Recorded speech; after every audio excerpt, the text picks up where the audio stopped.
আসসালামু আলাইকুম প্রিয় শিক্ষার্থী যারা 2025 সালের জুনিয়র বৃত্তি পরীক্ষা দিবে সেই সমস্ত ক্লাস 8 এর স্টুডেন্টদের জন্য আজকের এই ছোট্ট একটা ভিডিও। আমরা আজকে আলোচনা করব অম্ল, ক্ষারক এবং লবণ এই অধ্যায়টা। তো আজকের আমার এই ক্লাসে তোমাদের সবাইকে স্বাগতম জানাচ্ছি। আমি তানভীর। আজকের এই ক্লাসটাকে আমি এমনভাবে তোমাদের সামনে তুলে ধরার চেষ্টা করেছি বা তুলে ধরছি যেন পুরো একটা ক্লাস করলে তুমি এই অধ্যায়ের উপরে একদম মাস্টার হয়ে যেতে পারো। এই অধ্যায় থেকে আমি তোমাদেরকে কিভাবে ক্লাসটা সাজিয়েছি দেখো। এখানে আমি প্রথমত তোমাদের দিয়েছি যে অ্যাসিড বা অম্লের পরিচয়, অ্যাসিডের প্রকারভেদ, বিভিন্ন অ্যাসিডের নাম ও সংকেত, অ্যাসিডের ধর্ম এবং বৈশিষ্ট্য, অ্যাসিডের ব্যবহার, ক্ষারক এবং ক্ষারের পরিচয়, ক্ষারক এবং ক্ষারের ধর্ম ও বৈশিষ্ট্য, নির্দেশকের পরিচয়, অ্যাসিড, ক্ষারক এবং লবণ শনাক্ত করব কি করে, সেই সাথে আমরা বোর্ড কোশ্চেনটা কিভাবে সলভ করা হবে বা বোর্ড কোশ্চেনে যে প্রশ্নগুলো এসেছিল সেগুলো আমরা এখানে সলভ করেছি। তো আসো আমরা প্রথমে আসি অ্যাসিড বা অম্লের পরিচয়। তো আমরা জানবো যে অ্যাসিড কাকে বলে। আমরা জানি যে যে সকল পদার্থ পানিতে হাইড্রোজেন আয়ন দান করে তাদেরকে অ্যাসিড বলে।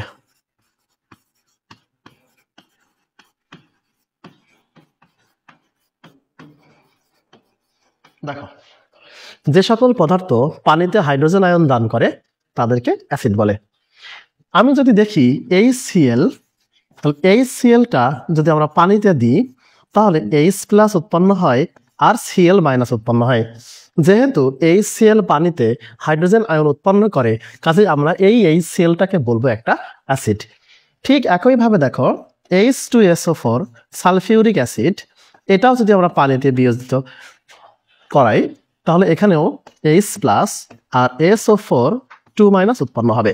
তাহলে আমরা দেখতে পেলাম যে এই দুটো ক্ষেত্রেই আবার হাইড্রোজেন আয়ন উৎপন্ন হয়েছে।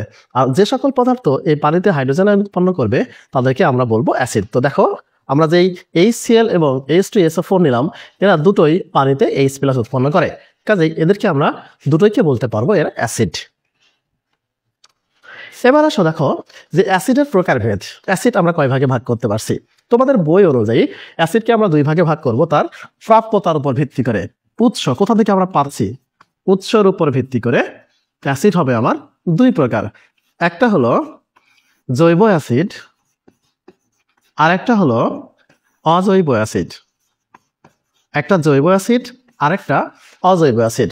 যে সকল অ্যাসিড ফলমূলে থাকে, যেগুলোকে আমরা খেতে পারি, তাদেরকে বলা হয় জৈব অ্যাসিড। আর যে সকল অ্যাসিডকে আমরা খেতে পারি না বা খনিতে থাকে বা অন্য কোনোভাবে আমরা পাই, সেগুলোকে আমরা বলবো অজৈব অ্যাসিড। তাহলে জৈব অ্যাসিড কোনগুলা? ফলমূলে যে অ্যাসিডগুলো থাকে, যে অ্যাসিডগুলো আমরা খেতে পারি তাকে বলা হবে জৈব অ্যাসিড। অ্যাসিডের আরো প্রকারভেদের মধ্যে আমার পড়ে যে H+ উৎপাদনের ক্ষমতার উপর ভিত্তি করে, অর্থাৎ আয়নিত হওয়ার উপর ভিত্তি করে। আয়নিত হওয়া। একটা অ্যাসিড কতটুকু আয়নিত হতে পারে তার উপর ভিত্তি করে অ্যাসিডকে আমরা 2 ভাগে ভাগ করতে পারি। একটা হলো শক্তিশালী অ্যাসিড, দেখো একটা সবল বা শক্তিশালী অ্যাসিড, আর একটা হলো দুর্বল বা দুর্বল অ্যাসিড। তো যে সকল অ্যাসিড পানিতে সম্পূর্ণরূপে আয়নিত হয় তাদেরকে আমরা বলবো সবল অ্যাসিড। আর যে সকল অ্যাসিড পানিতে সম্পূর্ণরূপে আয়নিত হতে পারে না তাদেরকে আমরা বলবো দুর্বল অ্যাসিড। দেখো আমরা যেমন HCl যদি আমরা পানিতে দিই, তো তুমি চিন্তা করো যদি তুমি পানিতে 100টি HCl এর অণু দাও, তাহলে এখান থেকে যে H+টা আসবে, এই H+ অণুটা বা আয়নটা সবগুলো অ্যাসিড থেকে আসবে, অর্থাৎ 100% এই HClটা আয়নিত হয়ে যাচ্ছে। যার জন্য আমরা এই HClকে বা এই অ্যাসিডটাকে বলবো শক্তিশালী বা সবল অ্যাসিড। আর যে সকল অ্যাসিড সম্পূর্ণরূপে পানিতে আয়নিত হতে পারে না তাদেরকে আমরা বলবো দুর্বল অ্যাসিড। যেমন ধরো CH3 COOH, এইটার ভিতরে যদি আমরা আয়নিত করতে চাই COO- আর H+ উৎপন্ন হয়। যেহেতু এখান থেকে H+ উৎপন্ন হয়, কাজে এইটাকে আমরা অ্যাসিড বলছি, কিন্তু এইটা দুর্বল অ্যাসিড। কারণ পানিতে যদি আমরা এই যে ভিনেগার বা অ্যাসিটিক অ্যাসিড এর 100টি অণু দিই, ধরলাম আমি 100টি অণু একটা পানির মধ্যে দিলাম, তো এখানে সঙ্গত কারণেই H+ উৎপন্ন হবে, কারণ এটা তো অ্যাসিড। কিন্তু এই জায়গা থেকে তোমার 100টা অণু থেকে হাইড্রোজেন আয়নটা আসবে না, মাত্র কয়েকটা অণু থেকে এই হাইড্রোজেন আয়নটা আসবে। অর্থাৎ পানিতে এই যে অ্যাসিটিক অ্যাসিডের সম্পূর্ণ অণু আয়নিত হয় না, যার জন্য আমরা এই অ্যাসিডটাকে সবল অ্যাসিড বলতে পারবো না, এটা হলো মৃদু অ্যাসিড বা দুর্বল অ্যাসিড।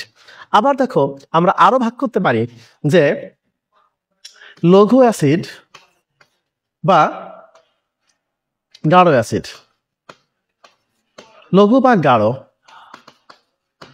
এই যে দুটো অ্যাসিড, এটা কিন্তু আমরা ভাগ করব জলীয় দ্রবণে কতটুকু অ্যাসিড আছে তার উপর ভিত্তি করে। অর্থাৎ আমরা যদি অ্যাসিড এবং পানি নিয়ে একটা মিশ্রণ তৈরি করি, তাহলে এর ভিতরে যদি অ্যাসিডের পরিমাণটা বেশি থাকে তাহলে একে বলবো আমরা গাঢ় অ্যাসিড, আর যদি আমাদের অ্যাসিডের পরিমাণটা কম থাকে তাহলে একে আমরা বলবো হালকা অ্যাসিড বা লঘু অ্যাসিড। তো এইটা হলো আমাদের মোটামুটি অ্যাসিডের প্রকারভেদ। তবে তোমার পড়তে হবে মূলত এইটা যে উৎস অনুসারে অ্যাসিড হলো জৈব অ্যাসিড এবং অজৈব অ্যাসিড। জৈব অ্যাসিডটা হলো আমরা ফলমূলে পেয়ে যাই। আমি দেখো এখানে কতগুলো অ্যাসিডের নাম এবং সংকেত দিয়ে রেখেছি, যেমন hydrochloric acid HCl, sulphuric acid H2SO4, phosphoric acid H3PO4, nitric acid HNO3, carbonic acid H2CO3, acetic acid CH3COOH এবং সাইট্রিক অ্যাসিড হলো C6H8O7। তাহলে এই যে অ্যাসিডগুলার সংকেত আমি লিখে দিয়েছি, শুধু সংকেতেই লিখেছি তাই না, রাসায়নিক বিক্রিয়া আরো ভালোভাবে করার জন্য আমি এখানে ধনাত্মক এবং ঋণাত্মক আয়নটাকেও মার্ক করে দিয়েছি। যেমন আমরা জানি অ্যাসিড সবসময় H+ উৎপন্ন করে এবং তার সাথে অবশ্যই এটা ঋণাত্মক আয়ন থাকতে হবে। তো এই ঋণাত্মক আয়নগুলো কি, কোন অ্যাসিডের ঋণাত্মক আয়ন কোনটা, সেটাও আমি এখানে দিয়ে রেখেছি। যেমন দেখো হাইড্রোক্লোরিক অ্যাসিডের ঋণাত্মক আয়ন হলো Cl-, সালফিউরিক অ্যাসিডের H2SO4, তারপরে তোমার ফসফরিক অ্যাসিডের PO4 3-, নাইট্রিক অ্যাসিডের NO3-, তারপর তোমার কার্বনিক অ্যাসিডের বাইকার্বনেট আয়ন। এই যে ঋণাত্মক এবং ধনাত্মক আয়ন যেগুলো দেওয়া আছে এগুলো অবশ্যই তোমাকে জানতে হবে, কারণ এর পরের যে রাসায়নিক বিক্রিয়াগুলো আছে সেগুলো জানার জন্য আমার ধনাত্মক এবং ঋণাত্মক আয়নগুলো জানা খুবই জরুরি। এরপরে দেখো তোমার বইয়ে যে অ্যাসিডের নামগুলো দেওয়া আছে সেই অ্যাসিডগুলা তোমার ফলমূলে যে অ্যাসিডগুলো পাওয়া যায়, আই মিন জৈব অ্যাসিড যেগুলা তোমাদের বইয়ে দেওয়া আছে, যে কোন ফলে কোন অ্যাসিড উপস্থিত আছে, এখান থেকে তোমার একটা MCQ আসবে। এটা তুমি নির্ধারণ করতে পারো যে এটা 100% শিওর যে তোমার এখান থেকে একটা MCQ পরীক্ষায় আসবে। তো দেখো আমরা এখানে খুব চার্ট দিয়ে রেখেছি একটা, এই চার্টটা তুমি একটা স্ক্রিনশট দিয়ে নিতে পারো অথবা খাতায় লিখে নিতে পারো। তো আঙুর, কমলা বা লেবু, এখানে আমাদের সাইট্রিক অ্যাসিড থাকে। পাশে দেখো আমি সাইট্রিক অ্যাসিডের সংকেতটাও লিখে দিয়েছি, দেখো সাইট্রিক অ্যাসিডের সংকেতটাও আবার এখানে লেখা আছে। দেখো তেঁতুলে টার্টারিক অ্যাসিড থাকে, টমেটোতে অক্সালিক অ্যাসিড থাকে, আমলকি অ্যাসকর্বিক অ্যাসিড থাকে এবং আপেল আনারসে থাকে আমার ম্যালিক অ্যাসিড।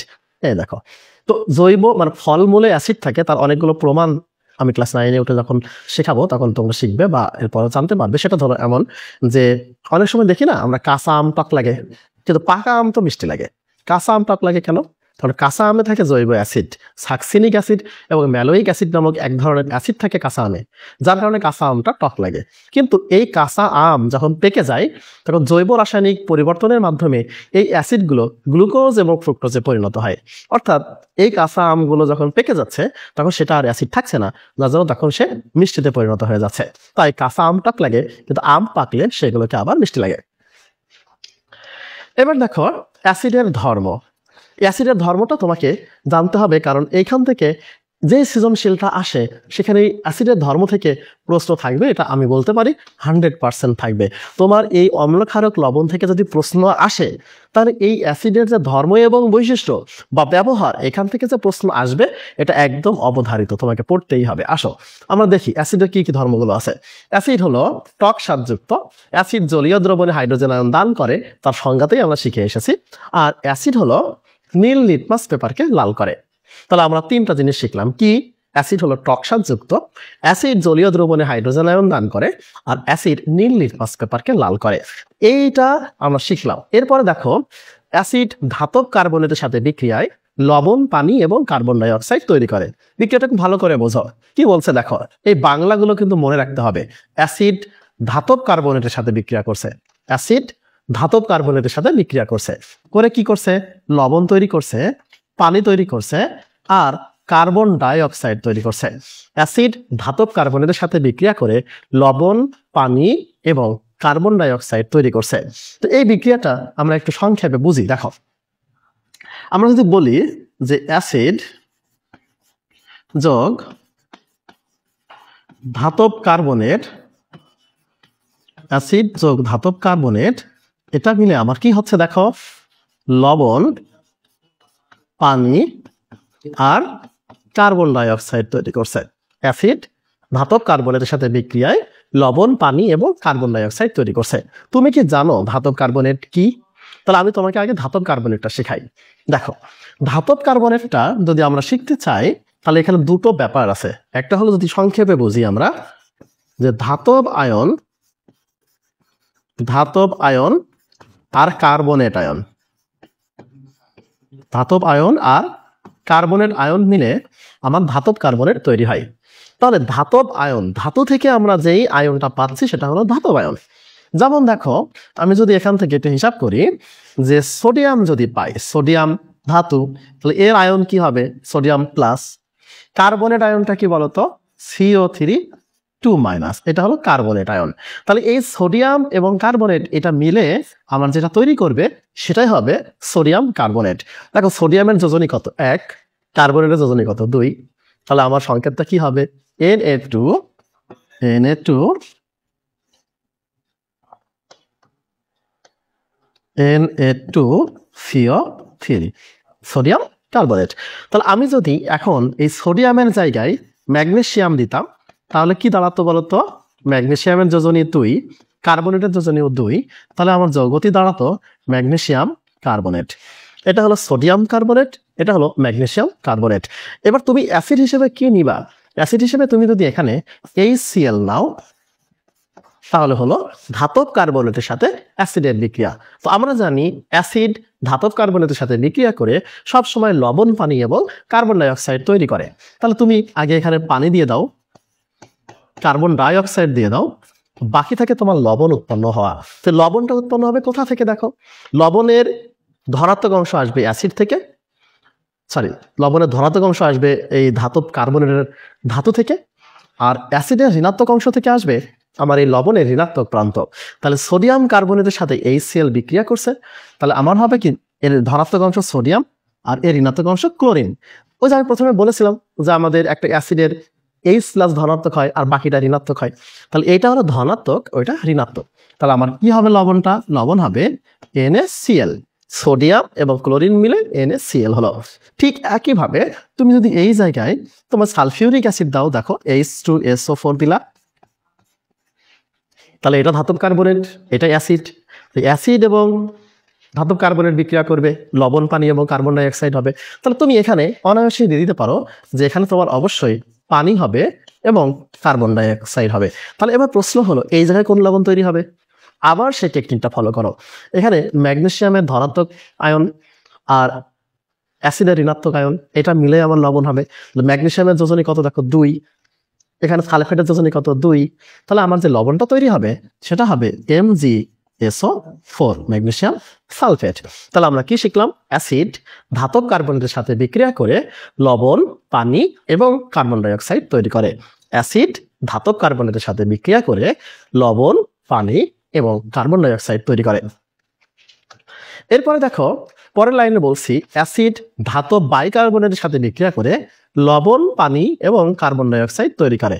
লবণ, পানি এবং কার্বন ডাই অক্সাইড তৈরি করে কার সাথে? ধাতব বাইকার্বনেটের সাথে, ধাতব বাইকার্বনেট। তাহলে এবার ব্যাপারটা হলো, ধাতব আয়নের সাথে যদি বাইকার্বনেট আয়ন যুক্ত থাকে তাহলে আমরা তাকে বলবো ধাতব বাইকার্বনেট।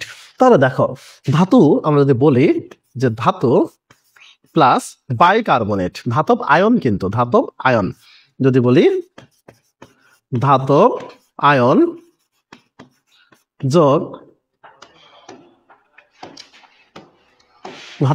যোগ HCO3-, এটা হলো বাইকার্বনেট আয়ন। ধাতব আয়ন যোগ বাইকার্বনেট আয়ন হয় তাহলে কিন্তু আমার এই ধাতব বাইকার্বনেট তৈরি হয়। দেখো, যদি আমরা সোডিয়াম ধাতব আয়নটা নিই সেই সাথে যদি আমরা এই CO3 মাইনাস এই বাইকার্বনেটটা নিই, তাহলে আমাদের ধাতব বাইকার্বনেট হয়। সোডিয়ামের যোজনী 1, বাইকার্বনেটের যোজনী 1, তাহলে আমার যৌগটি হবে সোডিয়াম বাইকার্বনেট। তুমি যদি এখানে ম্যাগনেসিয়াম দিতে তাহলে কি হতো? ম্যাগনেসিয়ামের সাথে তুমি যদি বাইকার্বনেট আয়নটা দিতে, ম্যাগনেসিয়ামের যোজনী 2, বাইকার্বনেটের যোজনী 1, তাহলে আমার যৌগটি হতো ম্যাগনেসিয়াম বাইকার্বনেট। Magnesium bicarbonate. তাহলে খেয়াল করো, আমরা দেখলাম যে অ্যাসিড ধাতব বাইকার্বনের সাথে বিক্রিয়া করে। তো আমরা ধাতব বাইকার্বনেটটা একটু বুঝে ফেললাম। ধাতব আয়নের সাথে যদি বাইকার্বনেট আয়ন যুক্ত হয় তাহলে আমার ধাতব বাইকার্বনেট তৈরি হলো। তাহলে এই জায়গাটা আমি খেয়াল করব, এর সাথে আমি যদি অ্যাসিড দিতাম, দেখো যদি এর সাথে যদি আমি অ্যাসিড দিতাম, HCl দিতাম, তাহলে কি হতো বলো তো? তাহলে এখানে দেখো আমি দেখতে পাচ্ছি এখানে যে ধাতব বাইকার্বনেট অ্যাসিডের সাথে বিক্রিয়া করবে, লবণ, পানি এবং কার্বন ডাই অক্সাইড হবে। তাহলে তুমি এখানে পানি দিয়ে দাও, সেই সাথে তুমি যদি কার্বন ডাই অক্সাইড দাও, তাহলে তোমার বাকি থাকে লবণটা। ঠিক আগের বিক্রিয়ার মতোই এই লবণের ধনাত্মক অংশ আসবে ধাতু থেকে আর ঋণাত্মক অংশ আসবে অ্যাসিড থেকে। তাহলে আমার এই জায়গায় যে লবণ তৈরি হবে সেটা হলো সোডিয়াম ফ্লোরাইড। এবার ঠিক এই জায়গায় তুমি যদি আরো একটা বড় বিক্রিয়া দিতে চাও, ধরো HNO3 নাইট্রিক অ্যাসিড দিলে, তাহলে এই নাইট্রিক অ্যাসিড দিলে তোমার কি বিক্রিয়াটা হচ্ছে দেখো, ম্যাগনেসিয়াম বাইকার্বনেট নাইট্রিক অ্যাসিড। তাহলে তোমার লবণ তৈরি হবে, লবণের ধনাত্মক অংশ আসবে কোথা থেকে? ম্যাগনেসিয়াম থেকে। আর ঋণাত্মক অংশ আসবে কোথা থেকে? নাইট্রেট আয়ন থেকে আসবে। তাহলে আমার হবে ম্যাগনেসিয়াম নাইট্রেট যোগ কি তৈরি হবে? পানি তৈরি হবে, আর সেই সাথে কার্বন ডাই অক্সাইড তৈরি হবে। পানি তৈরি হবে আর কার্বন ডাই অক্সাইড তৈরি হবে। তাহলে কি আমরা বলতে পারছি এখান থেকে অ্যাসিড ধাতব বাইকার্বনেটের সাথে বিক্রিয়া করে সব সময় লবণ, পানি এবং কার্বন ডাই অক্সাইড তৈরি করে। এরপরে দেখো অ্যাসিড ধাতব ক্ষারক বা ক্ষারের সাথে বিক্রিয়ায় লবণ এবং পানি তৈরি করে। অ্যাসিড কি বলছে? অ্যাসিড ধাতব ক্ষারক বা ক্ষারের সাথে বিক্রিয়া করে, ধাতব ক্ষারক বা ক্ষারের সাথে বিক্রিয়া করে তোমার লবণ ও পানি তৈরি করে, লবণ এবং পানি তৈরি করে। এই বিক্রিয়াটা দেখো, ধাতব ক্ষারক বা ক্ষার। আগে আমরা শিখবো যে ক্ষারক কি জিনিস, আমরা একটু পরে শিখে যাবো। আমি শুধু অল্প একটু উদাহরণ দিয়ে চলে যাচ্ছি। দেখো আমি যদি এইটাকে বলি অ্যাসিড আর Na2O, এটা যদি আমার ক্ষারক হয়, তাহলে এই জায়গায় বিক্রিয়া করে আমার NaCl লবণ এবং H2O এই পানিটা তৈরি হচ্ছে। সেই সাথে যদি আমি ক্ষার দিতাম, যে HCl যদি NaOH এর সাথে বিক্রিয়া হতো, তাহলে কিন্তু আমার NaCl আর H2O এটা উৎপন্ন হতো। অর্থাৎ অ্যাসিড ক্ষারকের সাথে বিক্রিয়ায় লবণ এবং পানি তৈরি করে, ঠিক তেমনি অ্যাসিড ক্ষারের সাথে বিক্রিয়ায় লবণ এবং পানি তৈরি করে। ক্ষার এবং ক্ষারকটার পরিচয় আমি একটু পরেই আসব। এরপরে দেখো আমরা যদি আরেকটা বিক্রিয়া দেখি যেখানে আমাদের লেখা হয়নি, সেটা হলো দেখো 7 নম্বর পয়েন্ট, অ্যাসিড ধাতুর সাথে বিক্রিয়ায়, অ্যাসিড ধাতুর সাথে বিক্রিয়ায় সব সময় লবণ এবং হাইড্রোজেন গ্যাস উৎপন্ন করে। অ্যাসিড সব সময় ধাতুর সাথে বিক্রিয়ায় লবণ এবং হাইড্রোজেন গ্যাস উৎপন্ন করে। তাহলে দেখো আমরা যদি এখানে একটুখানি উদাহরণ দিই, যে অ্যাসিড এটা যদি আমি সোডিয়াম ধাতুর সাথে বিক্রিয়া করতাম, তাহলে আমার NaCl হতো এবং H2 উৎপন্ন হতো সব সময়। NaCl এর সাথে অ্যাসিড, আমি কিন্তু সমতা করি নাই। যদি সমতা করতে হতো আমার, তাহলে অবশ্যই তোমাকে এখানে 2 দিতে হতো, আর এখানে 2 দিতে হতো, এখানে 2 দিতে হতো। তাহলে অ্যাসিড সরাসরি ধাতুর সাথে বিক্রিয়া করে লবণ এবং হাইড্রোজেন গ্যাস উৎপন্ন করে। আশা করি অ্যাসিডের যে বৈশিষ্ট্যগুলো বললাম সেগুলো তুমি সব বুঝতে পেরেছো।